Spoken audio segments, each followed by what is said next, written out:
Now, Lowcountry Forever, a public affairs presentation of the Charleston Radio Group.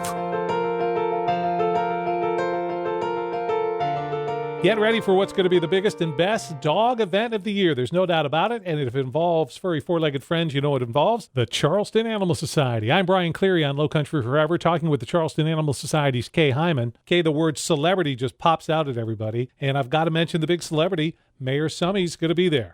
Yes, he is. Love Mayor Summey, and he's a huge animal advocate, and we're pretty excited because you'll get a scoop today on the show that North Charleston was named one of the cities that are pet-friendly in our whole United States. Well, so I don't want to give away much more, but of course, North Charleston, Mayor Summey has been super good to us, and we're so grateful that he is helping us to host this year's Paws in the Park at beautiful Riverfront Park. So excited about that. We love the venue. It'll be this Saturday, March 19th. It's going to be a great day, but we have a big-time celebrity as well from Animal Planet. The celebrity dog trainer, Travis Brorsen's coming to town. I'm excited to see him. Yeah, Travis is so much fun, and he has been working with us. There are lots of videos on our website that you can go and look at if you're going to be walking the walk or running the run with your dog. He's got some great tips for you to help you to get ready for that. He's also been working with local kids and helping them to make sure they walk their dog properly. So lots of really informative videos on our website at paws.charlestonanimalsociety.org. And I have to say, for a guy who truly is a celebrity, he won the show on CBS. He's got his thing going on Animal Planet. He has really given a lot of time to this event. This isn't a guy who's just showing up, going to sign 10 autographs and run off. He's been truly involved. He has been, and he is going to be at our VIP reception, which there are still a few tickets left for that you can experience the VIP experience the night before the event. That will be at the park. And there'll be dogs. They'll be setting up. They'll be doing their preliminary trials for their competition. I'm super excited about that. The dogs are a huge Charleston favorite, and we're just grateful that they are going to be here with us. So Friday night is the VIP experience. You can meet Travis. You can see the dogs, and of course, enjoy beer, wine, and food compliments of our local vendors that are going to be helping us. And just to follow up on that, because we know everyone loves the dogs. It doesn't get any better than the dogs. One of the great things about seeing the dogs, and you'll see them, and as part of the celebrity party in the park, you get to see them absolutely free. Yeah, and with the VIP experience, of course, you'll get a sneak peek at them as they're doing their preliminary trials on Friday evening. But Saturday, during the event, they'll be having their trials all day long, and the VIPs will also have a little area sectioned off, so you can get right up front and watch those. But anybody can come and watch, and that's all part of our festival aspect of the Paws in the Park, which is a fun day for you, your pet, your kids, everyone. We need everyone to come out, and it's free to come out and enjoy the park and to see the dogs. There are paid events and things that you can do as well, but getting into the event is free of charge. We're talking about the March 19th event, North Charleston Riverfront Park, the Celebrity Paws in the Park being put on by the Charleston Animal Society. It's presented by Cruise Subaru. I'm Brian Cleary. Kay Hyman from the Animal Society joining us today on Lowcountry Forever. And Kay, let's start with the early part of the day. You guys, first of all, have teamed up, and a big shout out with Roper St. Francis Hospital for the Couch to 5K Run Walk event. Yeah, and it's not too late to still sign up to walk or run at Celebrity Paws in the Park. You can walk with your dog even, and we'll have water there for the dogs and for the individuals. So you can sign up as an individual participant or just come out and be a spectator.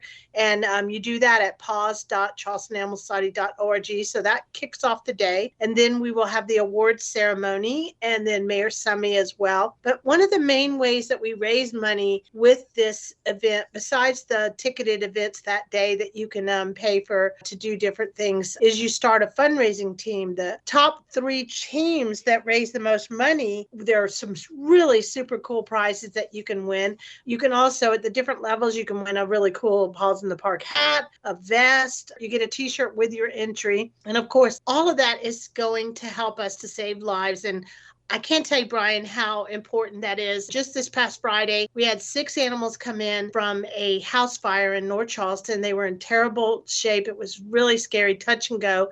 Our veterinary team was here to help them. We had a hit by car as well. And then just today, we've had several animals come in that were injured that we have to care for. And that's not to mention over 80 dogs that we have in our care right now that are going to be spayed, microchipped, vaccinated. All of those things cost money. And that's what we do at Charleston Animal Society every day. We save lives, and you can be a part of that team and help us to raise this.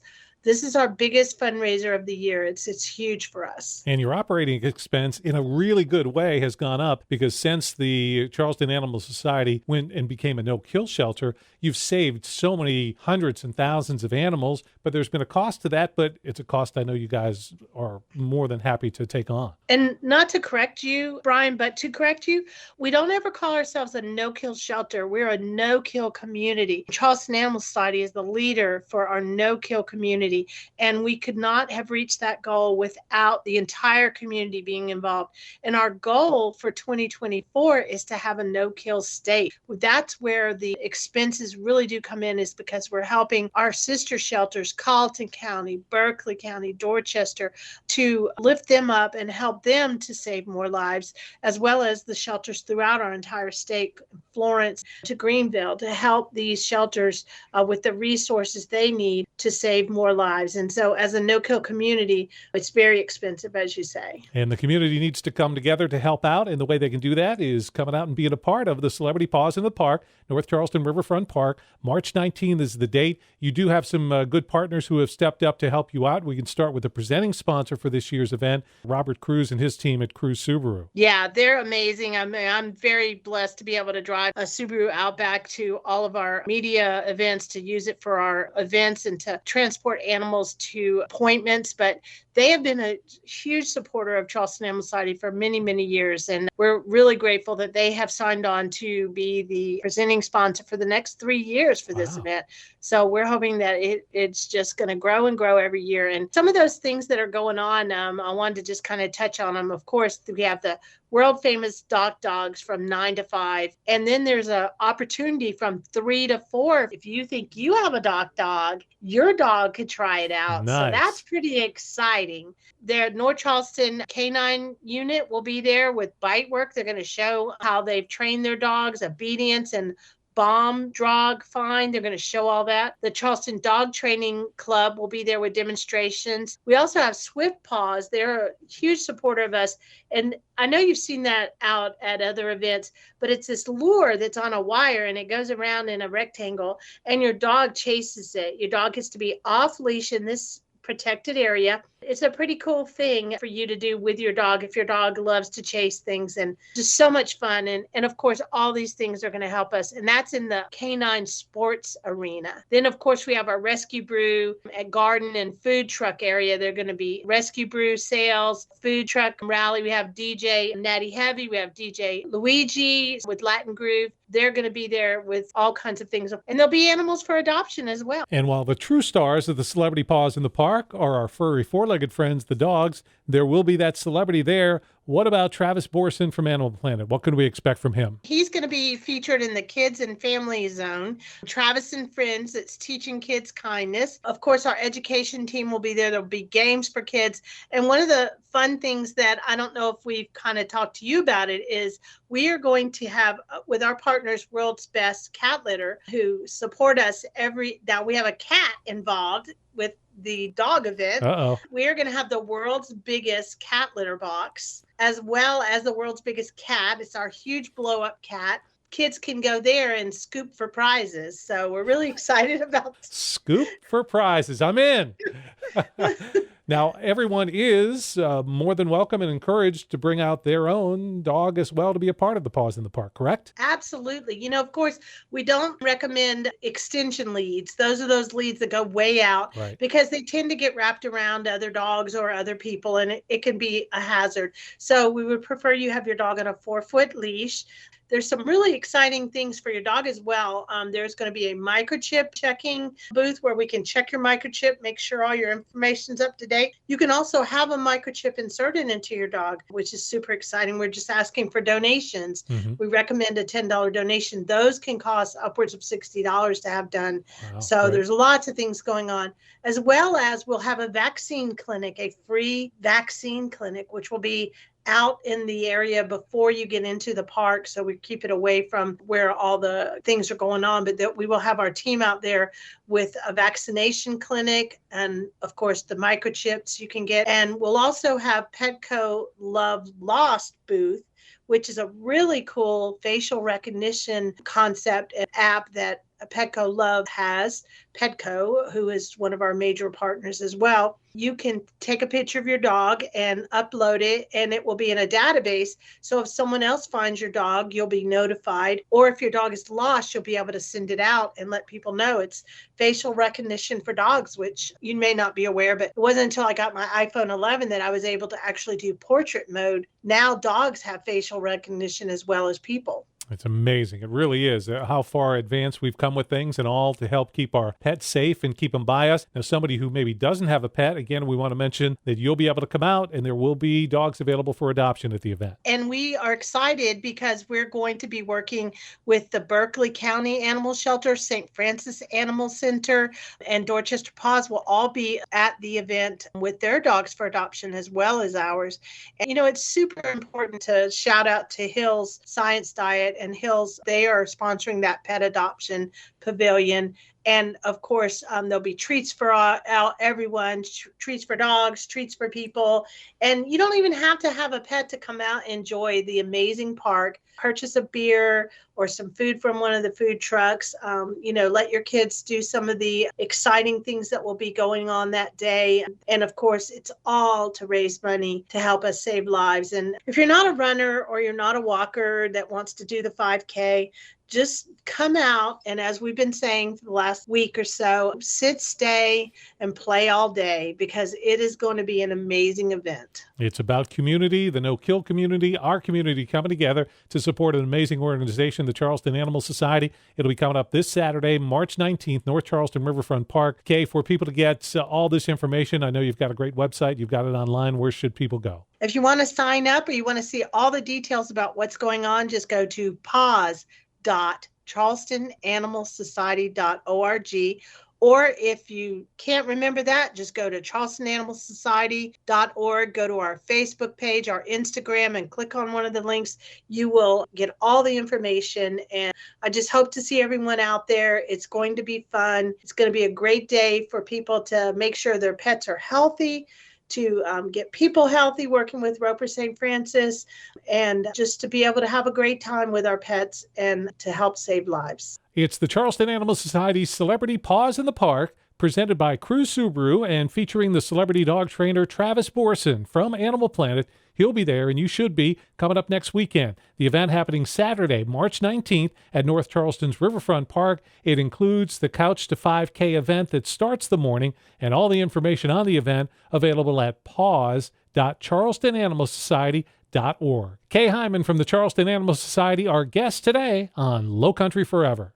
You can run or walk to help horses across the Palmetto State. The third annual Hope Lope 5K to benefit Hope Acres Rescue is Saturday, March 26th at Mullet Hall in Johns Island County Park. Enjoy music and food trucks once you finish the race. Families are encouraged to participate, and canines are welcome. However, if you can't make it out with us, this is a hybrid event, so you can run with us or participate virtually at your own pace. Get event info and register at hopeacresrescue.org. The Charleston Radio Group is the Lowcountry. Every week, we highlight local organizations and events that are helping to make a difference here where we live. If you have a group, event, or an idea to feature on Lowcountry Forever, let us know. Visit lowcountryforever.com and click on our podcast link for contact information. Now, Lowcountry Forever continues.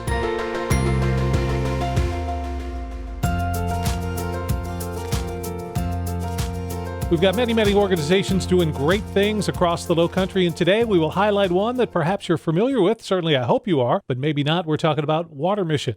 I'm Brian Cleary, today joined by Mary Howell. Mary is the Charleston Community Engagement Manager for Water Mission. Mary, thanks for joining us today on Lowcountry Forever. Thank you so much, Brian. So somebody says you work at Water Mission, but they're not familiar with what it is. How do you explain? Water Mission is a Christian engineering nonprofit organization. We work to bring safe water solutions to communities across the globe. That's the simplest way to explain it. So there is, and people may not be aware of this, and I almost hate to say it because there are so many quote-unquote crises going on, but there is a global water crisis. We may not be feeling it in the Lowcountry, or are we? Well, there are 2.2 billion people across this globe that lack access to safe water. So women and children are walking an average of 3.5 miles every day to go collect water for their families, and they don't know where this water's coming from. It may not be safe. It will likely get their family sick. It will likely get them sick. So they're taking all this time to go get water, and they're injuring their health at the same time. But that's not the only issue with the access to safe water. We also have situations where there are natural disasters, and Water Mission comes alongside communities with disaster response situations. We help bring safe water to those instances. And there are also situations where there are refugee crises, and we work with displaced people as well. I think a lot of people may remember when the Haiti earthquakes hit, Water Mission, you guys were on that and down there and helping out in no time at all. We were there a decade ago when they had the huge earthquake. We were there last August. We were able to get teams mobilized from within Haiti. That is one of our country programs where we have staff full-time as well, and also able to mobilize systems right here in Charleston, put those on the back of a FedEx truck, get them on a plane, partner with the military, and ultimately get them on a helicopter that got them right to the area they were needed. And so for people here in Mount Pleasant, Goose Creek, North Charleston, Somerville, it's easy for us. We go to the sink, we turn on the water, it's here. But I want to go back because I want to make sure I heard you correctly. There are women who are walking more than 3 miles just to get water. And it's not just women. It's women and it's children. I have 2 children of my own, and I can't fathom what it would be like to send them out on their own every single day to go get water and to bring it back. And they have to carry enough water for their family. So the average vessel is around 5 gallons. A gallon of water weighs 8 pounds. So if you picture a little kid trying to carry 40 pounds of water to get it back to their family, it takes quite a bit of time. This is time they could be in school. This is time they could be learning, and they're missing out on those opportunities. And that's where you see maybe in a public service announcement, a commercial for Water Mission, National Geographic or something, with women that have this huge container they're balancing on their head, and many times that's what you're talking about. They're bringing home the water. Absolutely. They carry it on their heads. You see small children carrying small buckets or pails in their arms. Anything they can use, anything they can get their hands on, they use to get the water to their family. And so the 16th annual Walk for Water is coming up here in the Lowcountry. And I know part of that is to give the sense of what that's like to walk for a distance to get water. We are so excited for March 26th. The Charleston community is ready. We want to get together and do something that is bigger than just ourselves. Yes. This is a chance to do that. So we will all come together and join at Riverfront Park. It's a beautiful location right on the water. We'll come pick up our buckets, walk 1.5 miles all the way to Water Mission. We'll have the opportunity to go through the building so we can see where volunteers are assembling living water treatment systems every day. We can see where our storage units are sitting. We can see what systems are getting ready to be sent out. Then you will fill up your pail of water with dirty water from our pools. You're going to turn around and walk back to Riverfront Park. So this is the same thing that women and children are doing every day. Now, our walk will be a little different. It's a family-friendly event. So in addition to learning about the global water crisis, we'll share facts. We'll share knowledge through signs and volunteers that are giving us details about what's going on across the globe. But we will also have entertainment. We will have groups that are sharing African drum music. We will have groups that are sharing mariachi music. We will have different opportunities to hear the music of the cultures of the communities we serve. And then once we get back to Riverfront Park, we'll dump our dirty water into pools, and we will watch the filtration systems filter the water just as it's doing across the world. We can see what it's doing in Latin America. We can see what it's doing over in Asia. And this will be a great opportunity for our eyes to be opened. Today on Lowcountry Forever, we're talking with Mary Howell. Mary is the Charleston Community Engagement Manager for Water Mission. The 16th Annual Walk for Water is coming up on Saturday, March 26th. Mary, if somebody wants to get involved in the event, we hope a lot of people will, what's the first step that they should take? The first step is to go to charlestonwalk.org and register. We're able to go ahead and get folks signed up so we can welcome you at the park. We're hoping to have around 4,000 people there that morning. We have areas for children, for games to play, for crafts that can be made. We'll have a station for thank you cards that can go to our country programs, and even cards that kids can decorate to those that will be receiving safe water, just so that they know they're not alone. Now, this is a big event in the Lowcountry and has been over the years. I almost hate to say the word COVID, but I have to because the event has been affected the last couple of years. It's been a little while since we've been able to get together and walk for water. It has. Back in 2020, I know I got my family and we walked here in our neighborhood. Last year was a little different. There was a staggered start system set up so that folks were socially distanced. Right. We've learned a lot, and we have spoken to great friends at MUSC and are confident that we will safely gather together as a large group outside, have a wonderful day. Even at the end of the walk, we'll have food trucks. We can gather together in a healthy environment and enjoy the company, the celebration, and the hope that we're bringing together. So when we talk about Water Mission and what you do, it's not like I pick up the phone and say, hey, Mary, can you come over? I'm having some water problems. You, of course, help out in disasters and things like that, but you also are very proactive in the assistance you give in terms of water and water needs. One of the ways that we bring safe water is through our community development model. So we will come in and partner with the community long before water ever flows. We will get to know that community, understand what their assets are, their skills, where their water sources are, and what they have available. A plan will be put in place for that community so that they know what needs to happen to clean the water, how the community can be educated.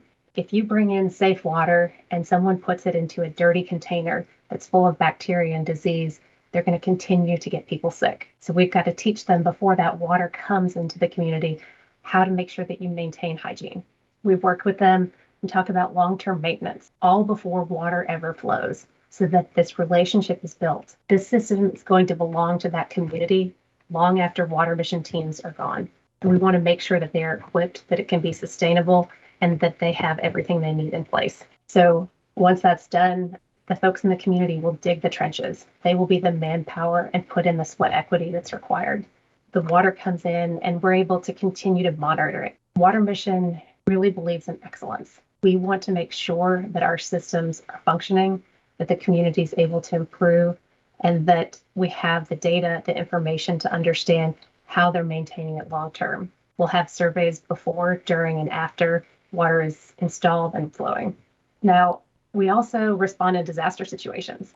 It's a very unique opportunity to come into a community that has experienced things like earthquakes, floods, hurricanes, and bring in filtration systems that are able to be operated through generators rather than the long-term solar panel solutions that would happen in a community development model. And the last situation is something I know we're all familiar with right now, but that's going to be displaced people and refugees. That's where we work with partners and we come into a community similar to what's going on in Ukraine right now and come in and partner with folks that are there, see what they need and what we're able to work together to provide. And while I think it's safe to say that you're most recognized, get the most publicity when you're going in to help a third world nation when a natural disaster hits, earthquakes, hurricanes, what you do isn't just in third world nations. You do that, of course, around the world, but some of the work that you're doing is pretty close to home, correct? We have had the opportunity to work in places as close as Texas, as close as Columbia, South Carolina, when they had their flooding. If there is a situation where safe water is needed,